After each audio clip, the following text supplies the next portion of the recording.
Welcome to episode 77 of Gods and Heroes of Ancient Greece. My name is MyLinda, Butterworth, and today we continue with the tales of Troy with the story of the Battle.Diomedes. Soon the host, surging forward, met face to face. Shield clashed on shield, spear crossed spear, and everywhere was the clamor of voices. Here lament, and there jubilation. As in late spring, two swollen streams fuse and plunge down the mountainside, so the shouts of the armies merged to a single roar. The first hero to fall was Pallas of Troy, who ventured out too far, so that Nestor's son, Antilochus, pierced his forehead, and he toppled over like a tower. Swiftly, Iliphenor, one of the princes of Greece, caught hold of the foot of the fallen warrior to pull him away from his comrades and strip him of his armor. But as he bent down to drag him over, his shield shifted a little, and Agamemnon, the Trojan, seeing his advantage, brandished his spear and pierced his side, so that the Argive sank dead in the dust. Over him raged the battle, and the warriors fell on one another fiercely as wolves. Simulcus, in the flower of youth, darted forward and was struck above his right breast by Ajax the Great. The spear came out through his shoulder, and he sprawled on the ground. Instantly, Ajax threw himself upon him and took his breastplate. Straightway, Antiphus of Troy threw his lance, but he missed Ajax and hit Lucus, the friend of Odysseus, just as he was dragging off the youthful dead. This filled Odysseus with fury and grief. Looking about him cautiously, he hurled his javelin, but the Trojan recoiled from it. He stroked Demulcun, a bastard son of Priam. The pointed spear passed through each temple. He fell with a great thud, and the first row of Trojan fighters, Hector among them, retreated. At that, the Danai shouted with joy, shoved aside the dead bodies, and penetrated farther into the ranks of the Dardanians. This angered Apollo, and he urged the Trojans on.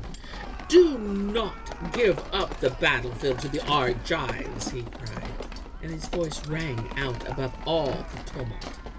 "They are not made of stone or iron, and Achilles, the best of them, is not even fighting. He remained behind near the fleet, where he is nursing his grudge." On the other side, Athene was spurring the Danai to battle, and many heroes fell in both armies. Then Pallas gave Diomedes, a son of Tydeus, such valor and strength that he stood out among the Achaeans and won undying glory. She made brighter his shield and helmet so that they glittered like stars on an autumn night, and drove him into the thick of the foe. Now, among the Trojans was Dares, a priest of Hephaestus, a rich and powerful man, who had sent two sons, Phygeus and Idaeus, both dauntless warriors, into this war. These guided their chariot out from the ranks of their men and straight towards Diomedes, who fought on foot. First, Phygeus cast his lance. It grazed the shoulder of the son of Tydeus, but it did not wound him. But Diomedes' spear pierced the breast of Phygeus, who fell from his chariot. When his brother Idaeus saw this, he did not dare stop to screen his brother's body, but leaped from his chariot and fled, while Hephaestus, his father's protector, spread darkness about him, for he did not want his priest to lose both sons. And now Athene took her brother Ares, the war god, by the hand, saying to him, "Brother, shall we not leave the Trojans and Argives to their own devices for a time, and see to whom our father will grant the victory?" So Ares let his sister take him from the battlefield, and the mortals were left to themselves. But Athene knew that Diomedes, her favorite, was fighting with the strength she had conferred upon him. Now the Achaeans pressed hard upon the foe, and a Trojan fell before the onslaught of every Argive commander. Agamemnon thrust his spear into the shoulder blade of Hodius. Idomeneus pierced Phaestus and plunged him headlong from his chariot. Scamandrius, the skilful hunter, was struck down by the sharp lance of Menelaus.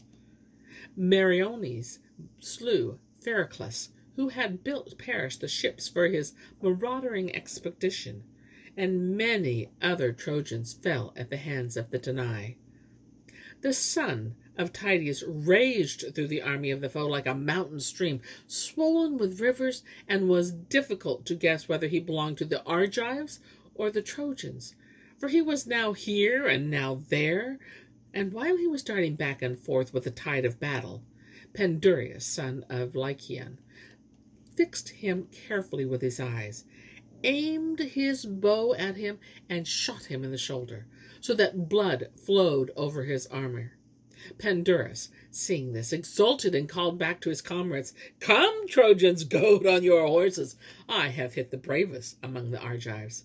Soon he will have raged his last, and he will be in the dust, for Apollo himself called me from Lycia to do battle with this man." But Diomedes was not fatally wounded.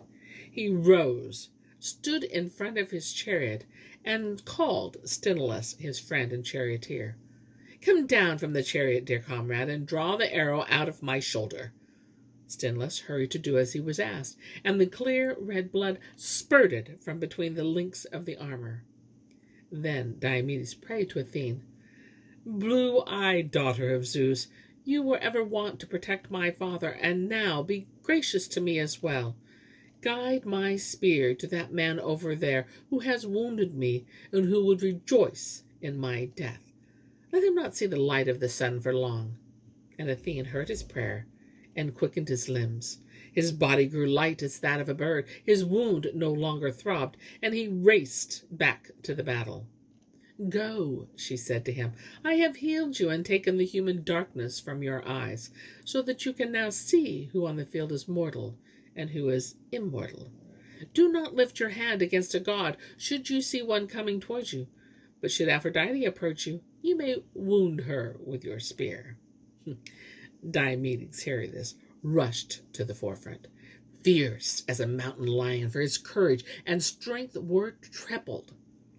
He felled Asterius by a thrust at the shoulder joint. He pierced Hyperion with his lance and slew the two sons of Erdamus and the two late-born sons of Phinops, who now had nothing left in all the world but his grief. Then he hurled from the chariot Chromius and Echamon, sons of Priam, and stripped them of their armor, while his men seized the chariot and took it to the camp. Aeneas, King Priam's bold son-in-law, saw the ranks of the Trojans thinning under the strokes and thrusts of the son of Tydeus. He hurried through the storm of missiles until he came to Pandarus.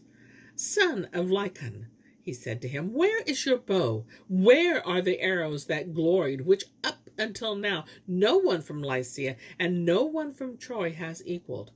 Aim a shaft at that man who is making such havoc among the Trojans, unless, of course, he is a deathless god in the guise of a mortal." Pandarus replied, "If it is not a god, then it must be Diomedes, son of Tydeus, whom I thought I slew. But if it is Diomedes, then a god must have shielded him, and he is still giving him protection and aid. Alas, for my ill luck of this war! I have shot at 2 Argive princes, wounded both without luck in killing them, and only feigned their anger. It was an evil hour that I took my quiver and bow and strode through the gates of Troy.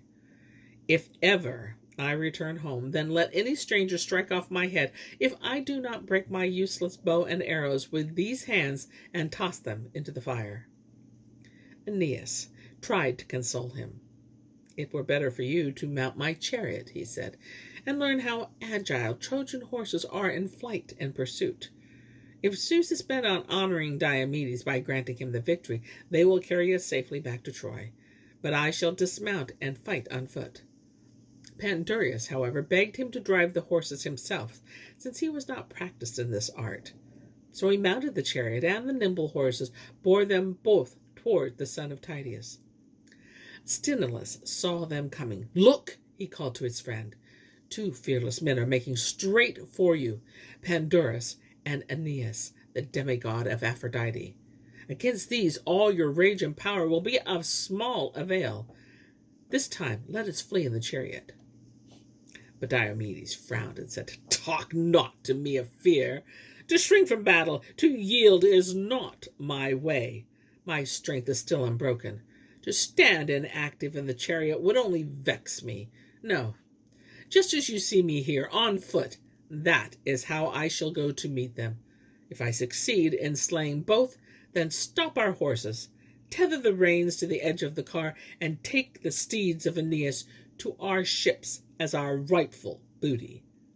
While he was still speaking, the lance of Pandarus flew toward the son of Tydeus, pierced his shield, and rebounded from his breastplate. Missed! Shouted Diomedes at the Trojan, exulting and casting his spear. It sped through the air and straight into the face of his foe, under the eye, cutting through teeth and tongue. The point came out below his chin. Pandarus fell from his chariot with a clash of arms, doubled up on the ground in all his glittering array, and quivered in the throes of death. His horses shied, breaking way, but Aeneas leaped down from the chariot and paced around the dead body like an angry lion, holding out his shield and spear, ready to slay anyone who dared to touch his friend. Now Diomedes grasped a stone lying in the field, a stone so large that 2 ordinary men could not have lifted it. With this, he struck the son of Ancus on the hip joint, crushing it and tearing the sinews, so that the hero sank to the earth and lost consciousness. He would have died had not Aphrodite wound her white arms around her cherished son, covered him with the silvery folds of her robe, and carried him from the field. And here is where I end my tale for today. But I'll be back to finish this tale and bring more tales, many more tales. Until then, my friends, enjoy the journey.